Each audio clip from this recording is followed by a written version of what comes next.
এদিকে রঙিয়ার নিকটবর্তী দ্বারকুচিতে এবিএমএসইউর উত্তাল প্রতিবাদ। রঙিয়ার নিকটবর্তী দ্বারকুচিতে এবিএমএসইউর উত্তাল প্রতিবাদ। এবিএমএসইউ এবং পুলিশের মধ্যে হাতাহাতি। সোনাপুরে কচুতলির উচ্ছেদের নামে বর্বর গুলি চালনার বিরোধিতা করে রাজপথ কাঁপালো সদৌ বিটিসি সংখ্যালঘু ছাত্র সংখ্যা এবিএমএসইউ। অসম সরকার এবং পুলিশ প্রশাসনের বিরুদ্ধে ক্ষোভ উগরে দিল তারা। কেন্দ্রীয় সমিতির নির্দেশ মর্মে তামুলপুর জেলা সমিতির উদ্যোগে বিক্ষোভ কর্মসূচি। অসম সরকারের পুলিশ প্রশাসনে উচ্ছেদের নামে শিশুকে হত্যা করার অভিযোগ উঠিয়েছে তারা।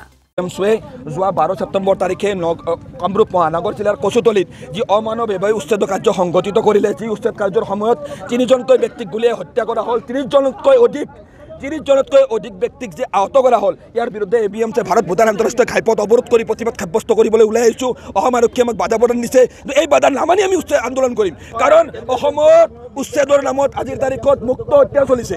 আজি অসমত উচ্ছেদৰ নামত সংখ্যালঘু নাগৰিকৰ সংবিধান প্ৰদত্ত অধিকাৰ কাঢ়ি নিয়াৰ প্ৰক্ৰিয়া চলিছে। আৰু হিমন্ত বিশ্ব শৰ্মা ডাঙৰীয়াই অসমত সংখ্যালঘু নিধনযজ্ঞৰ মূল পৃষ্ঠপোষকতা গ্ৰহণ কৰিছে। আজি 11 বছৰীয়া শিশুকো গুপ্তাংগত গুলীয়াই হত্যা আহত কৰা হৈছে। এয়া কেনেকুৱা ধৰণৰ গণতন্ত্ৰ? আজি কল্যাণকামী দেশৰ চৰিত্ৰ সম্পূৰ্ণভাৱে ধূলিসাৎ কৰি এইখন চৰকাৰে সেই ভাৰতীয় নাগৰিকসকলক তাৰ পৰা উচ্ছেদ কৰিছে। আমি উচ্ছেদৰ বিৰোধিতা কৰা নাই, কিন্তু উচ্ছেদৰ পূৰ্বে ভূমিহীনক ভূমি দিয়াৰ ব্যৱস্থা চৰকাৰে কৰিব লাগিব, সেই দাবী আমি উত্থাপন কৰিছোঁ। আমি কোনো জনজাতিৰ মাটি বেদখল হোৱাটো বিচৰা নাই, কিন্তু সেই মানুহখিনি গৰাখহনীয়া পীড়িত মানুহ, এই মানুহখিনিক ভূমি দিয়াৰ অধিকাৰ কোনে প্ৰদান, ভূমিৰ দায়িত্ব দিয়াৰ দায়িত্ব চৰকাৰে ল'ব লাগিব। কিন্তু চৰকাৰে তাকে নকৰি আজি চিলেক্টিভলি মুছলমানসকলক বাছি শদিয়াৰ পৰা ধুবুৰীলৈ উচ্ছেদ কৰিছে। এটা জাতীয় সংগঠন হিচাপে এবিএমএছে প্ৰতিবাদ কৰিছোঁ। প্ৰতিবাদ কৰি চৰকাৰক আমি প্ৰশ্ন কৰিছোঁ যে এই 200 বিঘা মাটি 2000 বিঘা মাটি খালী কৰিবলৈ চৰকাৰখনে অসমৰ সকলো ভূমিপট্টা আইন ভূমিহীন পৰিয়ালক গুলীয়াই হত্যা কৰিব নেকি, সেই প্ৰশ্ন আমি এবিএমএছে উত্থাপন কৰিছোঁ। ইমান শক্তিশালী গৃহ বিভাগ থকাৰ পিছতো কিয় ৰক্তপাত নোহোৱাকৈ এই উচ্ছেদ কাৰ্য সমাপন কৰিব নোৱাৰিলে? ইয়াত সম্পূৰ্ণভাৱে ৰাজনৈতিক উদ্দেশ্য প্ৰণোদিতভাৱে এই উচ্ছেদ চলিছে, সাম্প্ৰদায়িক দৃষ্টিকোণেৰে এই উচ্ছেদ চলিছে। আৰু উচ্ছেদৰ নামত সম্পূৰ্ণভাৱে মানৱ অধিকাৰ লংঘন কৰি সাম্প্ৰদায়িক ৰাজনীতি চূড়ান্ত শেষা আজিৰ তাৰিখত চৰকাৰখনে অতিক্ৰম কৰিছে। আপোনালোকে দেখিছে সংবাদ মাধ্যমৰ জৰিয়তে সমগ্ৰ অসমতে আপোনাৰ কচুতলিৰ আপোনাৰ সোণাপুৰৰ কচুতলিত অমানৱীয়ভাৱে উচ্ছেদ কৰিছে। তাতে 3জনক গুলীয়াই হত্যা কৰিছে। 11 বছৰীয়া বাচ্চাক তেওঁলোকে অসম পুলিচে বৰ্বৰভাৱে গুলীয়াই হত্যা কৰিছে। এই কথাক আমি গৰিহণা দিছোঁ, আমি নিন্দা দিছোঁ। সমগ্ৰ এবিএমএছৰ পৰিয়ালসকলৰ পৰা সমগ্ৰ অসমৰ বিটিচি অঞ্চলতে এই উচ্ছেদৰ নামত, অমানৱীয় উচ্ছেদৰ নামত আমি ৰাজপথত ওলাই আহিছোঁ। আমি গণতান্ত্ৰিকভাৱে আন্দোলন কৰিছোঁ। এই আন্দোলনত অসম পুলিচে আমাক ইতিমধ্যে আপোনালোকে দেখিছে আমাক বাধা দিছে। সেইকাৰণে আমি ৰাজপথত ওলাই আহিছোঁ।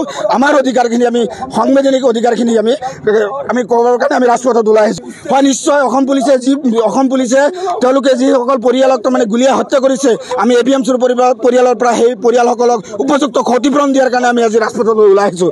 যদি আগন্তুক দিনত সেই পৰিয়ালসমূহ পুনৰ সংস্থাপনৰ ব্যৱস্থা নকৰে, তাৰ সমান্তৰালভাৱে এই পৰিয়ালখিনিক ক্ষতিপূৰণৰ ব্যৱস্থা নকৰে, যিসকলক গুলীয়াই হত্যা কৰিছে, আহত কৰিছে, সেই পৰিয়ালসকলক যদি তেওঁলোকে ক্ষতিপূৰণ দিয়াৰ ব্যৱস্থা নকৰে, আগন্তুক দিনত ইয়াতকৈ জলদি আন্দোলন কৰিবলৈ আমি এবিএমএছে সাজু হৈ আছোঁ। সেইসকল এইখন অসমৰ নাগৰিক হয়, খিলঞ্জীয়া নাগৰিক হয়, তেওঁলোকে ভূমিপুত্ৰ হয়, তেওঁলোকে কোনো বাংলাদেশৰ পৰা অহা নাই, পাকিস্তানৰ পৰা অহা নাই, এইখন অসমৰে পৰা তেওঁলোকে নাগৰিক।